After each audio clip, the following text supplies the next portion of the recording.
The Employees Provident Fund scheme was introduced by an ordinance in 1952. Later, an enactment came, and in the early stages, the scheme was made applicable only to six selected industries which were supposed to have the capacity to pay. Now, of course, more than 60 industries are covered by the Employees Provident Fund scheme. But the Act gives the appropriate government certain powers to exempt certain factories from the operation of the Employees Provident Fund scheme. Thus, the employees in a particular industry are governed by more than one provident fund scheme. As is obvious, frequent changes in the place of employment take place, and a worker who is today employed in an exempted factory may, in due course, join a factory where the Employees Provident Fund scheme under the Act is applicable. Then he faces a lot of difficulties in the transfer of his funds from the exempted scheme to the statutory scheme. It is therefore time that the government did away with exemptions altogether. Then, Mr. Vice Chairman, the need for a comprehensive social security scheme is well accepted in the country.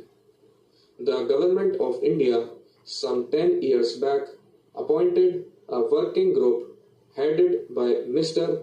V.K.R. Menon, Director of the Regional Office of the ILO in New Delhi. That working group went round the country and produced a comprehensive scheme for social security, and the recommendation was that the employees' state insurance and the employees' provident fund schemes should be merged into one social security scheme, which would also be able to give workers unemployment benefits and old age pension.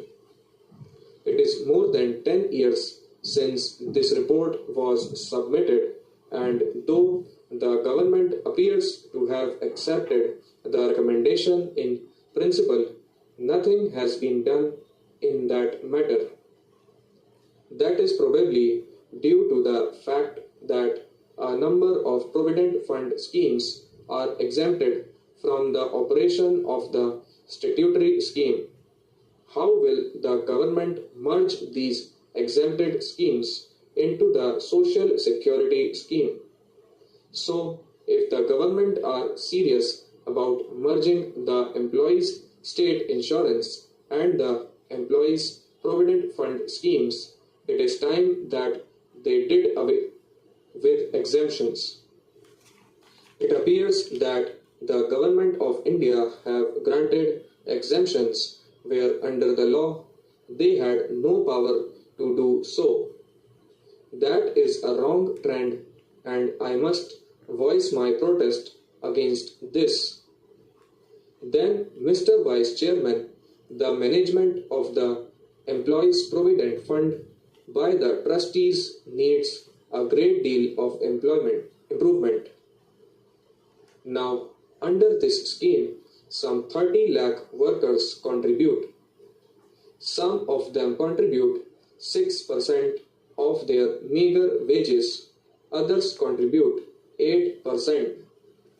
The trustees are so callous that they do not see to it that all the deductions from the workers' meager wages are deposited with the proper authorities in time. The result is that lakhs and lakhs of rupees deducted from the workers' wages as their contribution to the provident fund schemes are not deposited with the provident fund authorities or appropriate authorities. The employers are allowed to convert the workers' savings into their working capital. It is the business of the administration, it is the business of the trustees to see that every rupee deducted from the workers is deposited with the appropriate authorities within the time limit laid down under the rules. What we find is that there are penal provisions, but those penal provisions are not enforced, and employers are allowed to convert workers' savings into their capital. That is highly undesirable. It is also harmful to the workers because unless the money is deposited with the Provident Fund authorities, workers' accounts do not show the contributions deducted from them.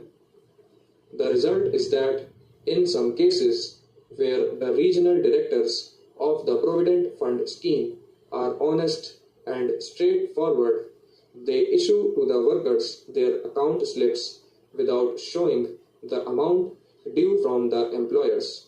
The worker who has contributed hundreds of rupees finds that the account slips issued by the Provident Fund authorities show only a meager deposit in his name, and he gets confused, agitated, and discontented, and his heart is not in the work because money deducted from his wages for his old age is allowed to remain with the employers, and the Provident Fund accounts do not give him credit for that sum.